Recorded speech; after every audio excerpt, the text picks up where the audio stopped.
Lawmakers sometimes might conjure up the idea of acres of farmland, heavy equipment, and thousands of dollars in investments. But the reality of urban farming is more attractive to many people, so much so that some Tennessee lawmakers want to protect your right to do it. Thanks for joining us. I'm Latricia Thomas. And I'm Joshua. The National Gardening Association reported in 2024 that 43% of Americans were growing their own food to eat. The previous legal cases have seen homeowners fighting institutions like HOAs. New Channel 9's Katie Glanton explains why those lawmakers do not want to just pass a law, but create an amendment. Katie. Josh, Latricia, one state senator says no matter the reason someone wants to grow their own food, the government shouldn't keep you from doing so. I don't think anyone should be restricted from growing their own food in their backyard if they choose to do so. State lawmakers from our area have filed a resolution to secure what they call a fundamental right in Tennessee, growing your own food. In the state of Tennessee, we have taken up initiatives like this before. You have a right to hunt and fish. It's probably the biggest analog that we've seen.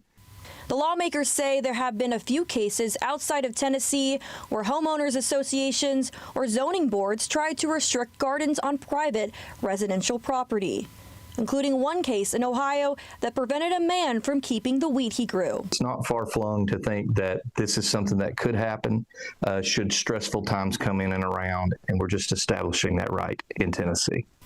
Many avid gardeners like UTC professor Jose Barboza are surprised that growing food for yourself would ever be restricted. This is like a novelty, knowing that even such thing was considered if it would be allowed or not.